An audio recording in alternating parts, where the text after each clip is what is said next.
ιδεοψυχαναγκασμός, μας είχε πει παλιά ένας καθηγητής, είναι η τελευταία άμυνα πριν την τρέλα, πριν την ψύχωση. Τα τελευταία χρόνια έχω καταλάβει ότι ο ιδεοψυχαναγκασμός είναι η αυτοάνωση ασθένεια μέσα στο μυαλό μας. Για τη συνέχεια, μείνε μαζί γιατί μας αφορά όλους. Ο ιδεοψυχαναγκασμός μας αφορά όλους.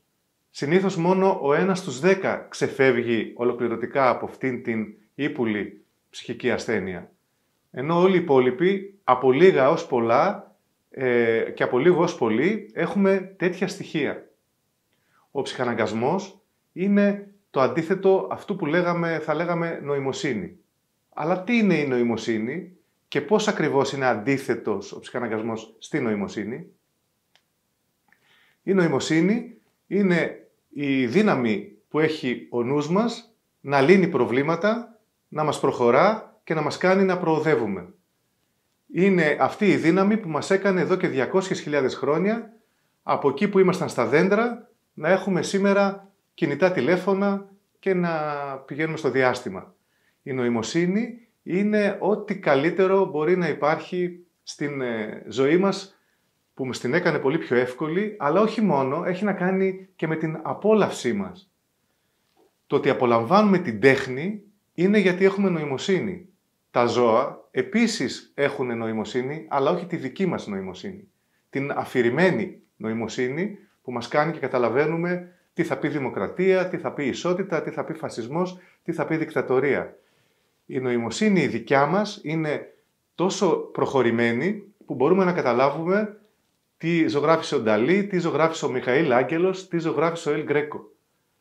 Κανένα σκυλί και καμιά γάτα δεν μπορεί να καταλάβει Ελίτη ή Ρίτσο. Δεν μπορεί να δει μια ταινία με ιστορία, είτε είναι θρίλερ είτε είναι ρομαντική, από την αρχή ως το τέλος. Αυτή η νοημοσύνη που μας κάνει και δημιουργούμε αστεία, αυτή που κάνει το Χάρι Κλίν, που έκανε το Χάρι Κλίν να μας κάνει να ξεκαρδιζόμαστε, είναι αυτό το κόσμημα που έχουμε μέσα μας. Δυστυχώς, αυτή η δύναμη που μπορεί να μας διευκολύνει τη ζωή, αυτός ο νους, ο υπέροχος, που μας έχει λύσει τόσα προβλήματα και μας έχει φέρει τόσες ανέσεις στη ζωή μας, η ίδια δύναμη μπορεί να λειτουργήσει εναντίον μας. Και εδώ μπαίνουμε στον ψυχαναγκασμό. Ο ψυχαναγκασμός είναι κάτι σαν τα αυτοάνοσα. Πού βρίσκω τη σύνδεση? Στις αυτοάνωσες ασθένειες, το ίδιο το ανοσοποιητικό μας σύστημα που είναι για να διώχνει τους εχθρούς, επιτίθεται στο σώμα μας. Και έχουμε το λύκο και τη λεύκη και όλα τα αυτοάνοσα. Στον ψυχαναγκασμό συμβαίνει κάτι αντίστοιχο. Η ίδια η νοημοσύνη που λέγαμε πριν, που μας λύνει όλα τα προβλήματα στη ζωή μας, γυρίζει εναντίον μας και μας καταστρέφει. Ο ψυχαναγκασμός είναι πίσω από όλες τις ψυχικές ασθένειες. Είναι, όπως έλεγε ο καθηγητής μας, ο Παναγιώτης Ακελαρόπουλος, είναι η τελευταία άμυνα πριν την ψύχωση, πριν τρελαθούμε. Ο ψυχαναγκασμός βρίσκεται, ας πούμε, πίσω από την κατάθλιψη. Ο καταθλιπτικός έχει σκέψεις του τύπου «δεν αξίζω», «δεν με θέλει κανείς», «δεν με αγαπάει κανείς», ξανά και ξανά. Πώς λειτουργεί στο μυαλό μας? Κάνει μια λούπα. Έχει κάποιες δομές του εγκεφάλου, όπως είναι ο πρόστιος λοβός, τα βασικά γάγλια και το ρυβδοτό σώμα και ο θάλαμος, και αντί να γίνει η σωστή κίνηση της πληροφορίας όπως γίνεται στους φυσιολογικούς ανθρώπους, δηλαδή θα πάω να πλύνω τα χέρια μου και αφού τα πλύνω μια φορά μετά είναι καθαρά. Ή τέλος πάντων άντε να τα πλύνω και μια δεύτερη γιατί κάτι μου ξέφυγε και μετά είναι καθαρά. Δηλαδή η πληροφορία ότι θα πάω να πλύνω τα χέρια μου γιατί είναι βρώμικα, τα άπλυνα τα χέρια μου, είναι καθαρά. Στους ψυχαναγκαστικούς δεν λειτουργεί έτσι. Θα πλύνω τα χέρια μου είναι βρώμικα, θα πλύνω τα χέρια μου είναι βρώμικα. Θα πλύνω τα χέρια μου είναι βρώμικα. Δηλαδή κάνει μια λούπα απίστευτη, τέτοια, που ο άνθρωπος δεν βρίσκει ελευθερία. Είναι σαν να κινείται ξανά και ξανά στην ίδια φυλακή. Είπαμε ότι ο ψυχαναγκασμός είναι πίσω από την κατάθλιψη. Δεν αξίζω, δεν μ' αγαπάει κανείς, δεν έχω λόγο να ζω. Ξανά, η ίδια σκέψη. Ο ψυχαναγκασμός είναι πίσω από τις ψυχώσεις. Θυμάμαι ένα έγκλημα που είδα σε ταινία στη Σουηδία, το οποίο ανακαλύφθηκε μετά από 20 χρόνια. Ένας άνθρωπος ψυχοσικός βγήκε και σκότωσε 2 ανθρώπους, γιατί ο διάβολος του έλεγε ότι μόνο έτσι θα σε αφήσω ελεύθερο. Δεν υπήρχε άλλος λόγος. Θυμάμαι ένα ψυχοσικό παλικάρι που έβλεπα, το οποίο έλεγε, ένιωθε πάρα πολύ άσχημα, γιατί είχε την ψυχαναγκαστική σκέψη ότι η Παναγία την είχαν απαγάγει οι διάβολοι και την κακοποιούσαν στην κόλαση. Και δεν μπορούσε να νιώσει καλά, γιατί η Παναγία ήταν στην κόλαση. Και το σκεφτόταν ξανά και ξανά. Ο Σεχίδης τεμάχισε τους γονείς του γιατί τους έβλεπε διαβόλους. Στις ψυχώσεις έχουμε πάρα πολλές τέτοιες ψυχαναγκαστικές σκέψεις. Αλλά δεν είναι μόνο οι ψυχώσεις. Είναι παντού. Στη μανία, ας πούμε, έχουμε την ψυχαναγκαστική σκέψη θέλω κι άλλο, θέλω κι άλλα λεφτά. Θέλω κι άλλα χρήματα.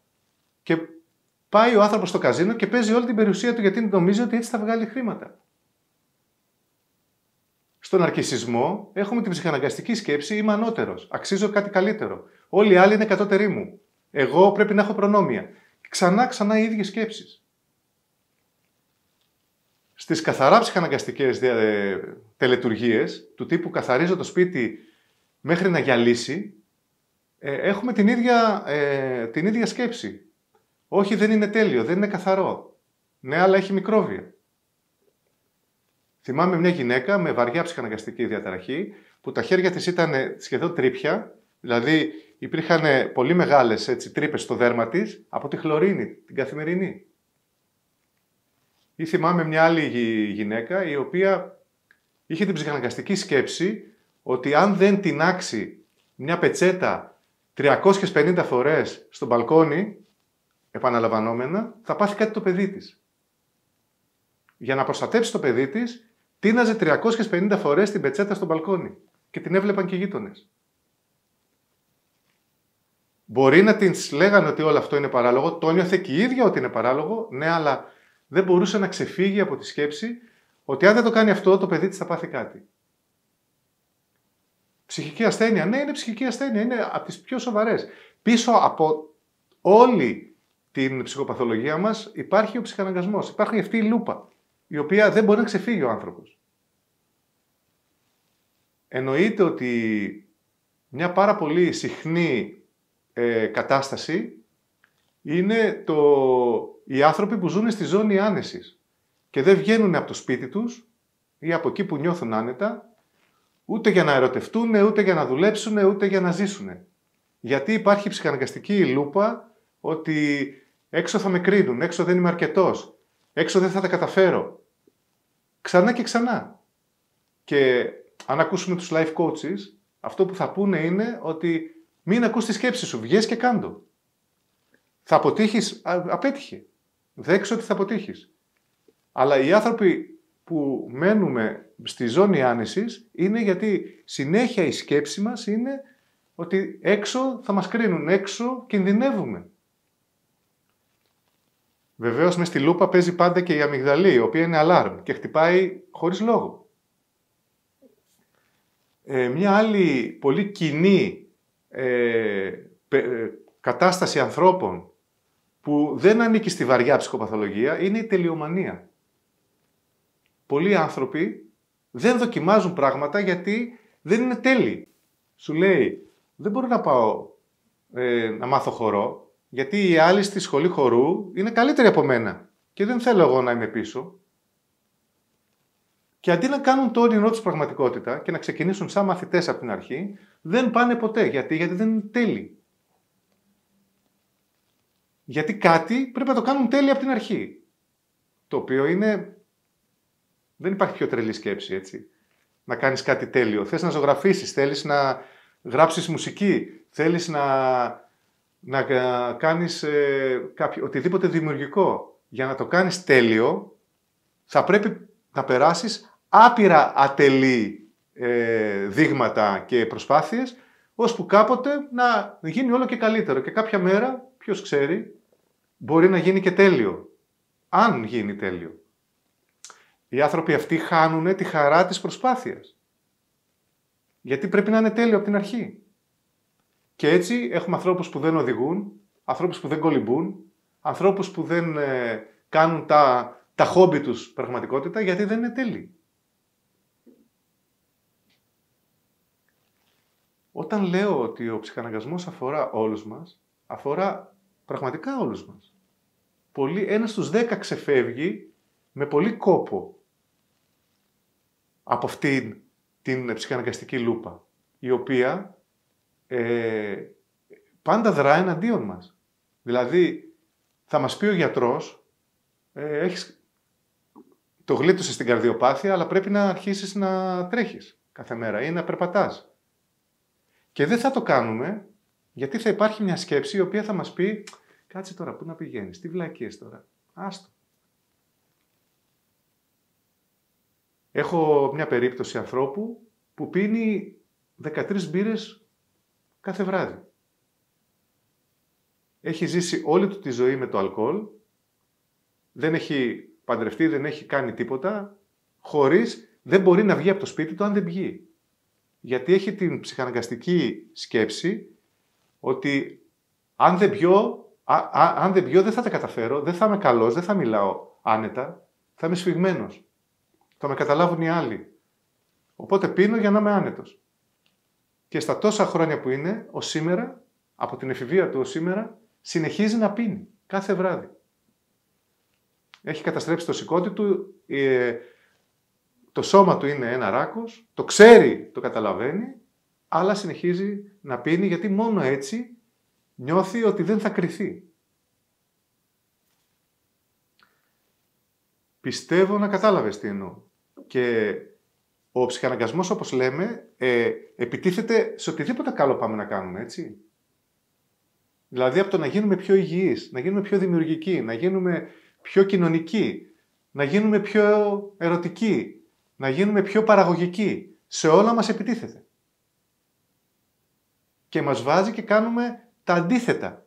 Είναι πραγματικά η ψυχική ασθένεια που έχουμε όλοι μας, μέσα μας, και πρέπει να τη θεραπεύσουμε για να ζήσουμε σαν άνθρωποι. Έτσι όπως μπορούμε να αναπτύξουμε το δυναμικό μας. Και αυτή την νοημοσύνη, την αυτοκαταστροφική, να την κάνουμε παραγωγική.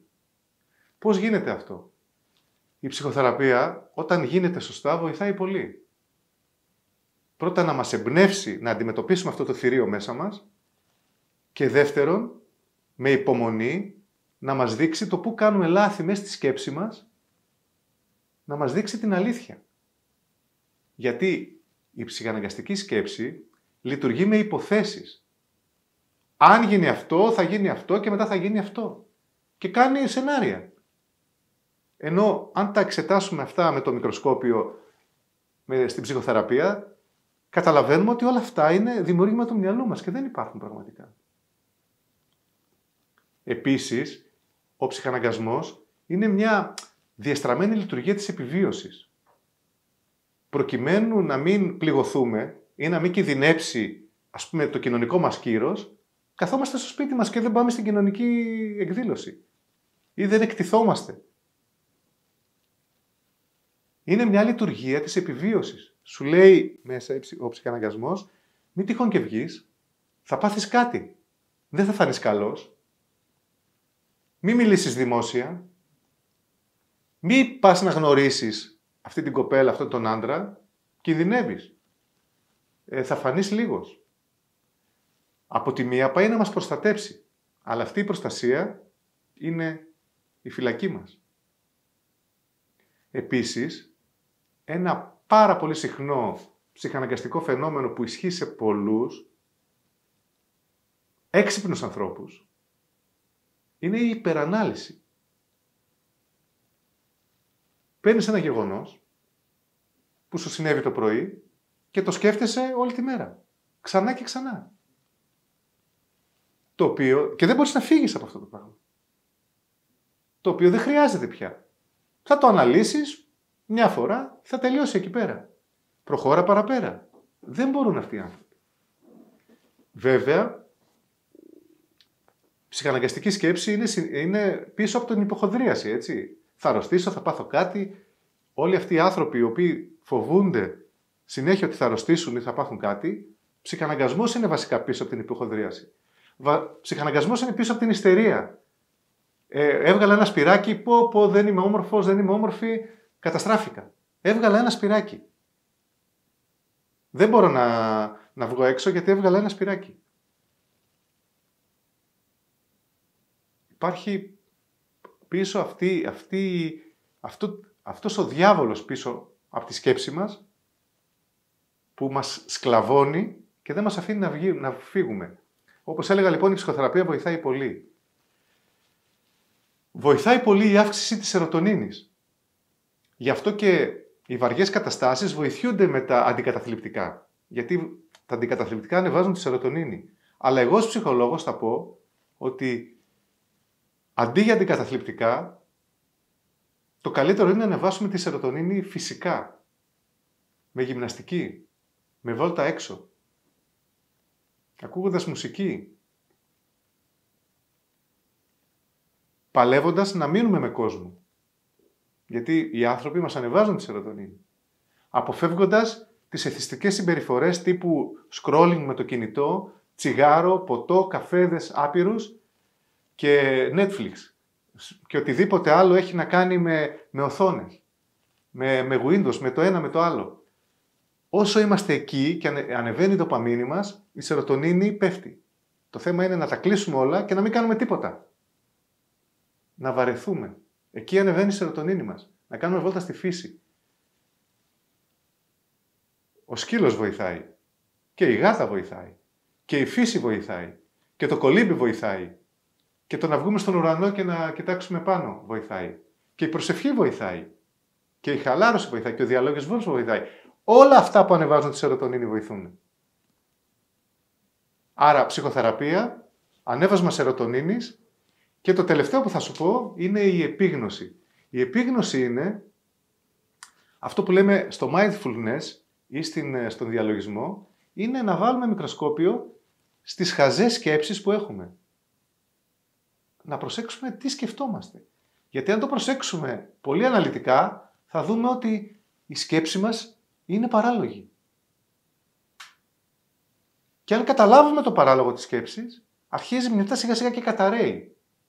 Και αυτό που συμβουλεύω σε πολλούς ανθρώπους, για να το δουν αυτό, είναι, τους λέω, ό,τι σου έρχεται στο μυαλό, γράψτε το. Γράψτε το. Γιατί το λέω αυτό? Γιατί όταν είναι μες στο μυαλό, μας νικάει πολύ εύκολα. Όταν όμως το δούμε γραμμένο απ' έξω, θα πούμε, τι βλακίες είναι αυτές που σκεφτόμουν. Έχει πολύ σημασία η έκθεση. Γι' αυτό και η ψυχοθεραπεία βοηθάει. Γιατί όταν σε ακούει ένας άλλος άνθρωπος και ακούς και εσύ τον εαυτό σου μέσα από τα αυτιά του άλλου ανθρώπου, καταλαβαίνεις το πόσο χαζή σκέψη υπάρχει μέσα σου. Και όταν αυτή η σκέψη αρχίζει σιγά σιγά και καταραίει και σου βγαίνει η πραγματική νοημοσύνη, εκεί ξαναγίνεσαι παραγωγικός, ευτυχισμένος και επιτυχημένος. Και είναι η ευχή μου να είσαι τέτοιος, τέτοια. Ευτυχισμένος, ευτυχισμένη, πετυχημένος, πετυχημένη και γεμάτος δημιουργικότητα και ζωντάνια που αξίζεις να εκπληρώσεις όλο το δυναμικό της ζωής σου, όλο αυτό για το οποίο ήρθες σε αυτή τη ζωή. Ήταν μια ακόμη εκπομπή από τα Μυστικά Ψυχολογία στο κανάλι που μαθαίνουμε τα μυστικά της ψυχικής μας ζωής. Από το φίλο και σκηνοθέτη μου Χρήστο Φωτόπουλο και από μένα, ως την επόμενη φορά να είμαστε όλοι πολύ καλά και μακριά από ψυχαναγκασμούς.